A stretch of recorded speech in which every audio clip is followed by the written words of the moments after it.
môžeš použiť farby, aké chceš.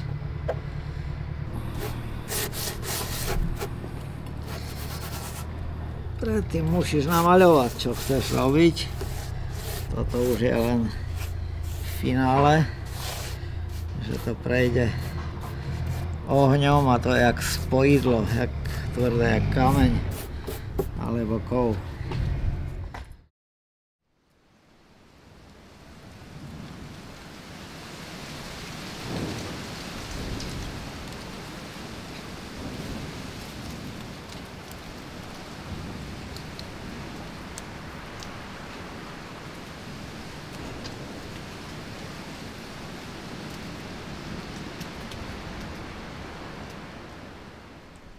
Je smutné, že niekto to poctivo postavil, iní zveľaďovali a taký je výsledok. Keďže som tu chodil do školy, tak postupom času človek zisťuje, že aj tieto miesta ovplyvňovali jeho život.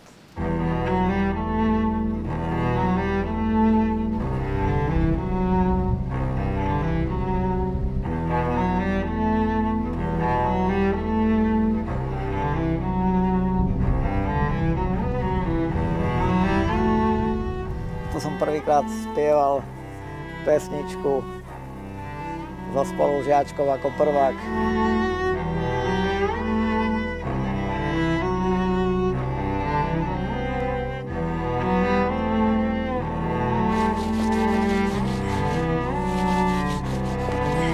Bolševická strana.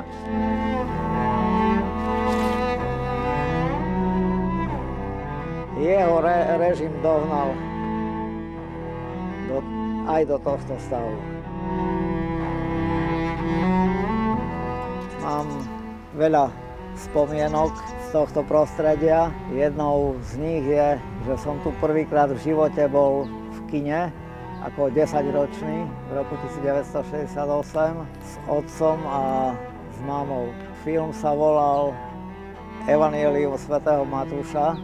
Záver filmu bola scéna pre mňa veľmi strašná, kde bol ukrižovaný Ježiš a celý svet za ním sa rozpadával v pozadí.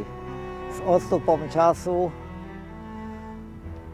som tak premýšľal, že aj možno táto scéna mi nejako pomohla, keď som prvýkrát zinscenoval fotografiu a tento krížik som vložil do červeného melónu, aby tam bolo proste pozadie tak, ako v melóne je červené.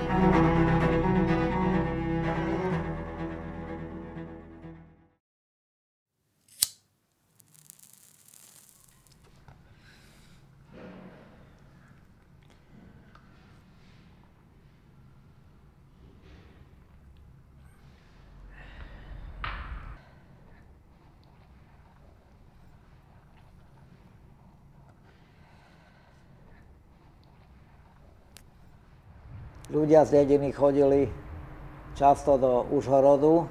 Raz sa stalo, že mi mama doniesla fotoaparát, auto Viliu. Medzi tým mi otec dal mi peniaze, aby som si kúpil zväčšovák, krokus, poľský a začal som skúšať robiť fotografie.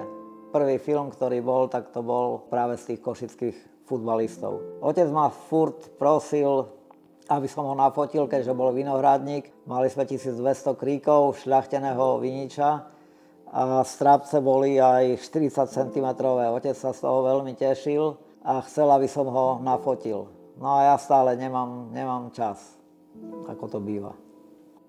Jedného dňa mi otec dal ako keby ultimátum, že prišiel ktosi z Ameriky k jeho spolupracovníkovi, takže on ho nafotí a bude mať fotografiu okamžite. Tak som proste už nemal na výber. Do obedu, v nedeľu, po kostole sme išli do Vinice a nafotil som 36 záberov juhoslovanského filmu KB 21. Celý film som nafotil, ako zdôrazňujem, a prišiel do humenného. Na druhý deň otec dostal ako mŕtvicu a zomrel. Nikdy tie fotky nevidel. Išiel som na vojenskú základnú službu. Počas ďalších dní, tých 2 rokov, zomrela sestra a ku koncu vojny aj mama. Ostal som sám v dome na dedine a tým, že som študoval v Humennom, tak som prišiel bývať do Humenného, kde som mal kamarátov zo školy. Aby som mohol nejako fungovať sám, tak som proste robil fotografie a rozdával ľuďom radosť.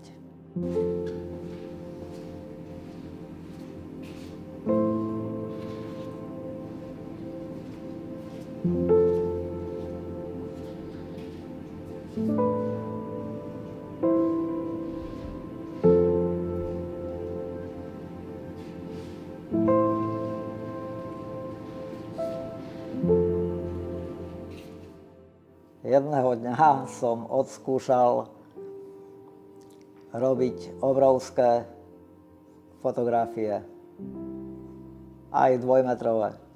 V práčovni so susedom v bloku, kde bývalo asi 300-400 ľudí, som celé noce skúšal vyrábať takéto obrovské fotografie. Sused mi doniesol obrovské nádoby z chemlónu, kde sa vyrábal káblik, tie vrchné dekle. Tam som dal aj 30 litrov vývojky, aj viacej niekedy, prerušovaču, aj s octovou vodou a ustaľovač. Zväčšovák som postavil na stôl alebo nejakú stoličku a negatív som premietal na stenu, bielu, všetky steny boli biele, voda tam bola a ďalší kamarát mi to tam pridržali. To som odrezal papier od buka do buka, či metrový, meter krát meter, alebo 1,5 krát meter aj 2 metre. Oni to pridržali na stene a som exponoval niektoré fotografie, či 3 minúty, či 5 minút, 10 minút podľa negatívu. Proste skúšal som. A potom ako rolovaný koberec som tú fotografiu preťahoval, až vznikali proste obrovské fotografie. Prišli po novembrové roky, po 89. a vlastne svet sa poháňal ďalej v rôznych technických možnostiach a to ma nebavilo. Technika ma nebavila, kilobajty a kadejaké tie gombiky a fyzikálne veci. Mňa stále zaujímala pointa a práve tá práca, kde som si vlastne vyplňoval čas, lebo žil som sám.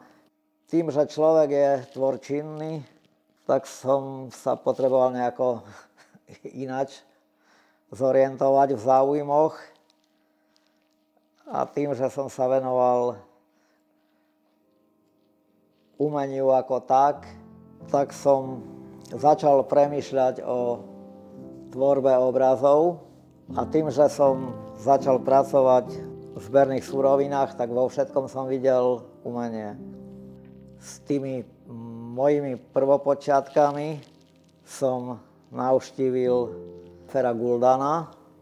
Som vlastne videl iný proste vzruch, keď to Fero zapálil, roztočil. Ja som si to všetko filmoval, nevedel som skôr, kde sa pozrieť. Proste nadchlo ma to a nadchnutie sa nedá kúpiť ani predať. To človek musí chcieť. Fero Guldan nazval svoje obrazy patinovými asamblážami. To znamená, že sa tam proste som tvoril, ako lepil a natieral rôznymi lepidlami, lákmi, potom som to ako zapálil a vyšúchal handrou s rôznym voskom, či už s čelím, alebo s voskom na parkety. Väčšinou tie obrazy, možno aj 90%, majú dôvod, prečo vznikli. Od príbehu Natálky až po korupciu na Slnku.